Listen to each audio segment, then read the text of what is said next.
Alors bonjour à toutes et à tous, bienvenue dans ce nouvel épisode. Aujourd'hui on a la chance de recevoir le directeur général de Roule. Bonjour Thomas. Bonjour Camille, je suis ravi d'être là. Donc Thomas Fournier, vous êtes parmi nous pour parler un petit peu voilà, de Roule. Hmm. Moi j'aimerais bien savoir un peu plus qui vous êtes, quel est votre parcours, que fait Roule exactement. Ouais. Alors donc pour que fait Roule, que suis-je et que fait Roule. Donc moi je suis Thomas Fournier, directeur général délégué de Roule depuis maintenant une douzaine d'années. J'ai en charge toute la partie tech, un peu de produits, la logistique. Et puis Roule, aujourd'hui on est une entreprise de 350 collaborateurs, on travaille dans la mobilité autour de la voiture, c'est notre credo. On considère que la voiture est indispensable pour 8 Français sur 10 et du coup on veut faire en sorte que la voiture soit plus simple et accessible pour les plus fragiles. Donc on a un certain nombre de services qu'on propose aux automobilistes, des services payants, avec notamment les services autour de la protection contre le vol de voiture. On a une complémentaire auto qui est l'équivalent d'une mutuelle d'assurance. On n'est pas couvert à 100% pour son assurance, donc nous on vient compléter l'assurance. Et on a également aussi des services gratuits. On a une application qui s'appelle Roulemap, qui existe déjà dans vos stores d'applications, qui permet de faire de la navigation et retrouver une station essence ou une borne de recharge disponible en France. Donc on veut être le Waze à la française, c'est un peu notre ambition. Et puis on a une partie aussi mobilité solidaire. On travaille sur deux projets principaux autour du don de voiture pour les publics précaires, parce qu'effectivement on a 14 millions de Français qui ont des difficultés pour se déplacer pour son travail. Et du coup il y a une plateforme de don où vous pouvez donner votre voiture. On la récupère, ensuite on la retape un petit peu si besoin pour la revendre à des publics fragiles qui en ont besoin. Et puis le dernier projet, c'est on travaille sur l'accession au permis de conduire pour aussi les publics fragiles qui ont des difficultés. Donc on accompagne des associations sur ce sujet-là. Donc voilà, vaste, on fait beaucoup de choses chez Roule et on est basé à Boulogne-Billancourt. Super intéressant, merci. Alors du coup vous, votre parcours, depuis quand vous avez rejoint Roule déjà? Donc mon parcours, moi j'ai fait un parcours assez classique, classe prépa, école d'ingénieur. Ensuite j'ai passé 12 ans à la DSI de TF1 avec plusieurs casquettes. Et j'ai rejoint Roule en 2013, donc ça va faire un peu plus de 12 ans maintenant que j'ai rejoint l'aventure. À l'époque on s'appelait Identicar, mais comme on a fait beaucoup de chemin, on a beaucoup changé nos services et ce qu'on propose sur la mobilité, on a changé de nom maintenant il y a 3 ans pour s'appeler Roule. Et puis effectivement mon expertise c'est bien autour de la tech. J'ai toujours encadré des équipes tech. Et puis ce qui était particulier notamment, c'était j'ai été à TF1 dans les premiers à mettre en place des méthodes agiles, notamment avec le Scrum, qui m'a accompagné maintenant jusqu'à même aujourd'hui. On en parlera un peu après dans la discussion. Alors du coup, qu'est-ce qui vous avait donné envie de rejoindre cette entreprise vraiment Alors il y a deux choses qui m'ont donné envie de rejoindre l'aventure Roule. Déjà c'était les deux dirigeants de l'entreprise, les deux frères David Tuchban et Jonathan Tuchban, qui m'ont donné envie de les suivre dans leur vision autour des services pour les automobilistes. C'était assez novateur. Et puis je cherchais aussi une entreprise à taille plus humaine, où c'est plus simple de prendre des décisions et donc effectivement passer d'une plus grande entreprise à une PME à l'époque, c'est ça qui m'avait donné envie de rejoindre cette aventure. D'accord. Et alors, du coup, comment vous avez évolué dans l'entreprise petit à petit? Alors, quand je suis arrivé, donc il y a 12 ans, j'avais une casquette de DSI, donc directeur informatique. On n'est pas passé à la tech encore, mais c'est un peu évolué. Donc, quand je suis arrivé, il y avait une douzaine de personnes dans cette équipe-là. Effectivement, l'entreprise, enfin, la tech a beaucoup grossi parce que on a misé sur le digital. À la fois en interne sur nos différents métiers pour accompagner la finance ou les RH sur leur travail, leur relation client, mais également maintenant les services digitaux font partie prenante de l'activité de l'entreprise. Donc maintenant on a à peu près 90 personnes tech plus produits chez Roule, donc ça fait presque un tiers des collaborateurs, donc c'est vraiment central dans l'organisation. D'accord, ok. D'où la suite logique voilà, de l'évolution. Exactement. Et alors du coup, Roule travaille dans le secteur de la tech. Alors selon vous, quels sont les enjeux de ce secteur? Quelles sont les contraintes spécifiques à ce secteur? Comme vous disiez, en fait, elle a beaucoup évolué. Ouais, alors effectivement, donc dans beaucoup d'entreprises, la tech était souvent considérée comme une fonction support, donc de pouvoir gérer des postes de travail, le réseau, la connexion Internet et les outils internes pour gérer la compta ou les RH. Et ce que je constate de plus en plus, c'est que la tech est devenue partie prenante de ce que chaque entreprise doit proposer à ses clients, que ce soit sur l'ensemble des secteurs. Donc on a on a digitalisé beaucoup les process internes et maintenant on apporte des services digitaux pour les clients finaux. C'est partie prenante de l'offre qu'on propose à nos membres aujourd'hui. Donc ça, c'est pour moi effectivement une vraie évolution que j'ai constatée chez Roule, mais que je constate aussi dans beaucoup d'entreprises. Bien sûr, ouais, tout à fait. Alors du coup, vous m'avez parlé de votre formation, parcours même en école d'ingénieur, de vos précédents postes. Est-ce que vous avez utilisé vos compétences, votre expérience technique pour exercer en tant que directeur général, même au niveau RH? Alors technique, je ne sais pas si c'est technique, mais en tout cas c'est des pratiques qui existaient dans le monde de la tech. J'en parlais un peu tout à l'heure autour de l'agilité. Moi je suis tombé dedans parce qu'il y a un petit peu une sorte de changement dans ce type de méthodo, mais en 2007-2008 quand j'étais encore à TF1. Et donc je me suis rendu compte assez vite en arrivant chez Roule que ce type de pratique pouvait s'adapter à d'autres métiers. Donc, je vais donner des exemples. C'est dans les méthodes agiles, ce qu'on dit, c'est qu'on veut faire des cycles courts pour apprendre et rectifier le tir. Donc, dans les équipes tech, on fait des cycles d'une semaine ou de 2 semaines ou d'un mois en fonction du mode de fonctionnement. Mais bref, c'est des cycles relativement courts par rapport à ce qu'on pouvait faire par le passé. Nous, on a converti ça pour l'ensemble du fonctionnement de l'entreprise. On appelle ça des petits pas. On dit, voilà, on veut faire un projet, une initiative, plutôt que partir sur quelque chose qui est très compliqué, très long, sur lequel on a beaucoup d'incertitudes, parce que c'est toujours le cas dès qu'on fait un projet qui dure plusieurs mois. Et donc nous, on dit, vas-y, on va faire un petit pas qui va dans la direction de ce qu'on veut faire. Et puis ensuite, on va regarder si le petit pas qu'on a fait, il va dans la bonne direction. Si c'est le cas, on continue le petit pas. Si c'est pas le cas, on rectifie en fait. C'est exactement le même principe que ce qu'on fait dans l'agilité. Et ce qui est assez puissant, c'est que ça fonctionne vraiment partout. Donc nous, que ce soit à la finance, au RH, au commerce, à la relation client, cet état d'esprit-là fonctionne très bien. Et ça se multiplie en fait. C'est-à-dire que les petits pas dans la bonne direction, au bout de quelques semaines, quelques mois, on voit. Et ça pousse à prendre des risques aussi. Parce que si on s'est trompé, on s'est trompé d'un petit pas, donc c'est pas grave, on rectifie le tir. Par contre, si on va dans la bonne direction, en fait, ça nous donne confiance pour avancer. Donc ça, c'est un premier élément. Deuxième élément, c'est tout ce qui concerne un peu l'amélioration continue qu'on retrouve beaucoup dans les méthodos Agile, Scrum. Et on a réussi à l'intégrer aussi dans les différentes directions métiers. On parle beaucoup de rétrospective, ou de se poser la question de est-ce qu'on a bien fait. Donc on fait des ROTI souvent dans des réunions. ROTI, donc c'est Return on Time Invested. Donc on note de 1 à 5 comment ça s'est passé l'atelier ou la réunion, et puis les gens donnent leur avis comme une rétrospective dans les équipes Scrum. Et puis on a aussi une pratique que j'aime beaucoup parce qu'on l'a mis en place au début dans les équipes tech, et puis maintenant ça s'est propagé partout, c'est ce qu'on appelle la PAC. Alors ça veut dire projet d'amélioration continue, donc c'est un terme un peu barbare, mais en tout cas ce qu'on fait, c'est que régulièrement on sort de notre activité, donc c'est valable dans les équipes tech, mais également au RH ou à la finance pendant 1 ou 2 jours.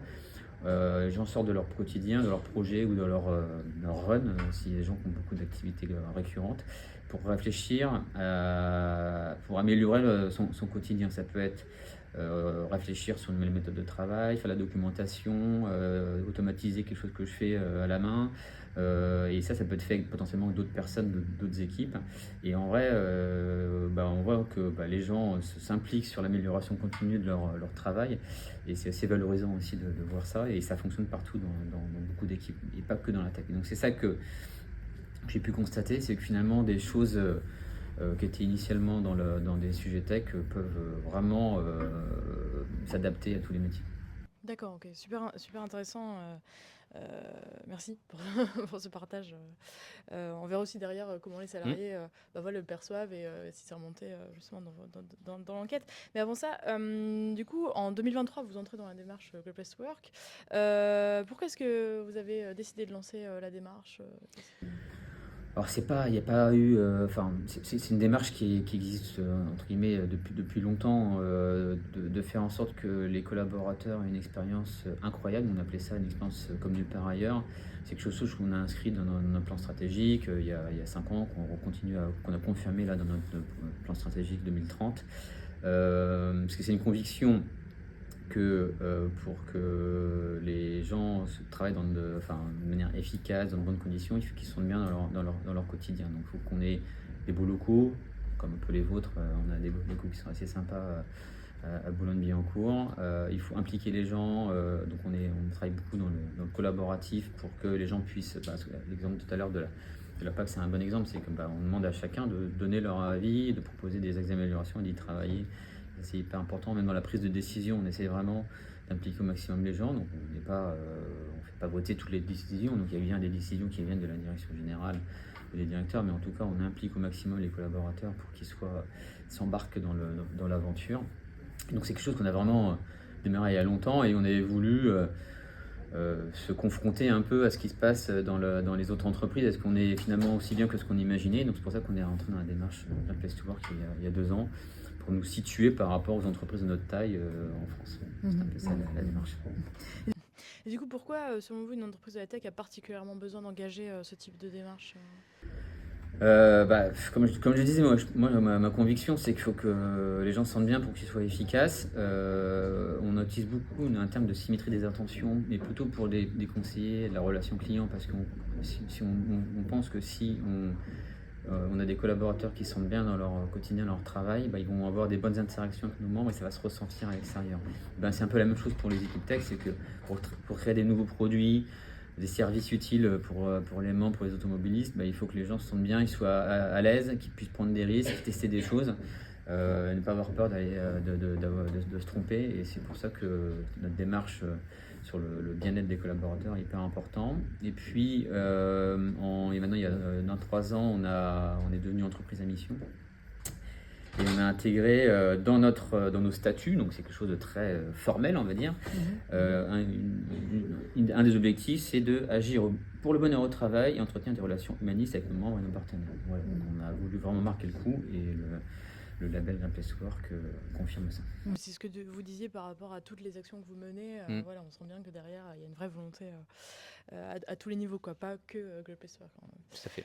Alors du coup, maintenant, vous êtes sur la liste Great Place to Work in Tech. Bravo pour l'obtention de ce label déjà. Et qu'est-ce que ça représente pour vous, du coup On est assez fiers parce que j'ai regardé un peu avant de venir, on est dans le top 25 des entreprises tech en France, de plus de 250 collaborateurs, donc c'est déjà pas mal d'être dans le top 25. Et c'est assez valorisant d'être dans le même classement que Miracle ou Adobe. Donc voilà, on est ravis d'être dans ce classement. On arrive toujours à être mieux classé, mais ça c'est notre mindset de vouloir toujours s'améliorer. Mais on est très content d'être labellisé Great Place to Work Tech. Comment ça joue sur les salariés? Comment ils le perçoivent? Comment ils accueillent le label? Alors, dans le label, il y a bien une notion de fierté aussi des collaborateurs.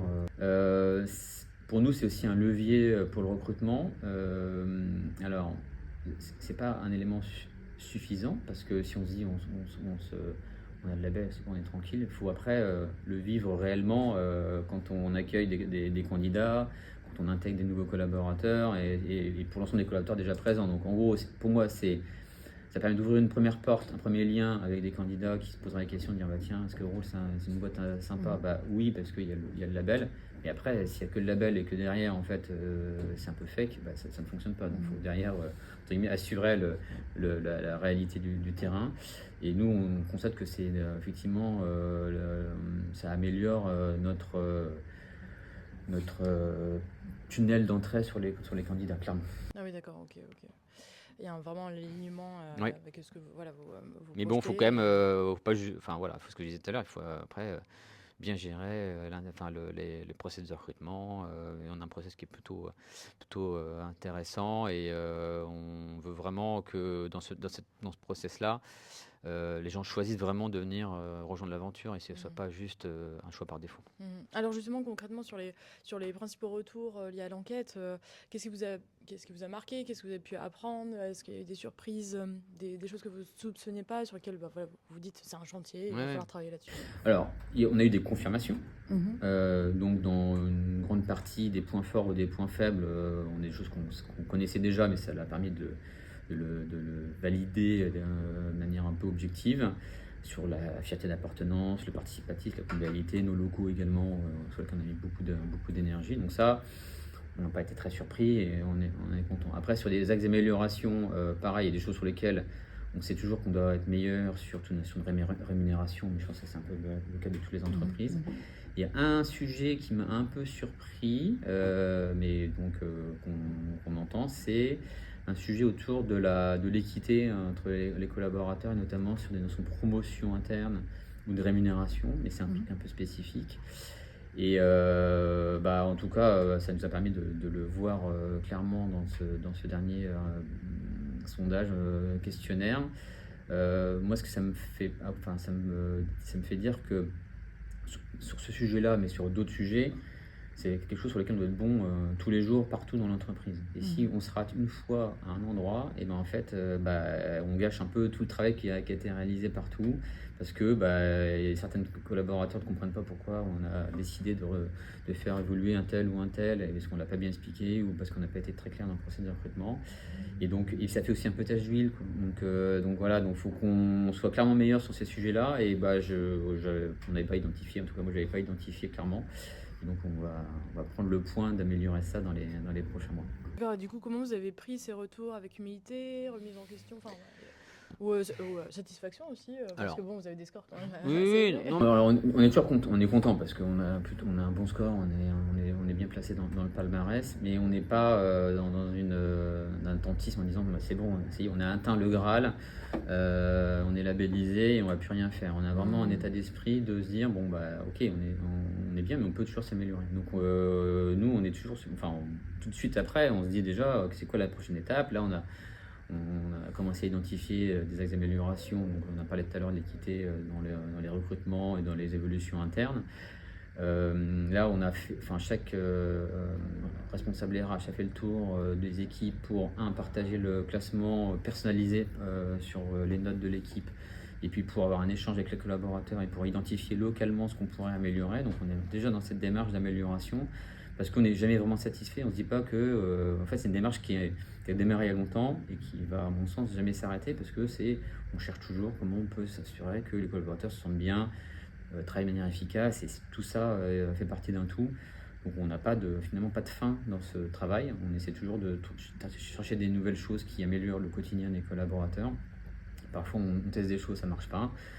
Parfois on teste des choses, ça fonctionne. Parfois on ne pense pas que ça marche, mais on va le tester et ça marche. Donc voilà, c'est un peu un état d'esprit de toujours vouloir progresser. C'est ce que vous disiez sur l'agilité, Exactement. toutes les techniques en fait, que vous appliquez, et notamment sur la gestion RH des collaborateurs. Bien, merci beaucoup pour ce partage, pour tous ces éléments. Est-ce que vous souhaiteriez avoir un mot de la fin, des choses à partager qu'on n'aurait pas dites?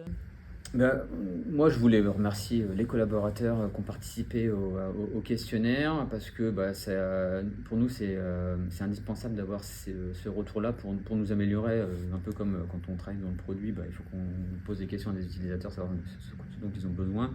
Pareil pour les collaborateurs, pour améliorer le quotidien, il faut qu'ils puissent nous faire des retours. Donc, on fait beaucoup de questionnaires, même en dehors de Great Place to Work, toutes les 6 semaines, pour savoir qu'est-ce qu'on peut améliorer, comment agir ensemble, pour pouvoir ensuite ajuster.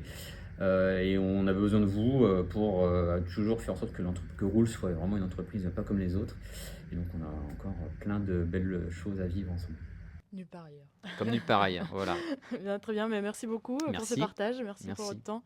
Et puis à bientôt pour un prochain épisode. Merci.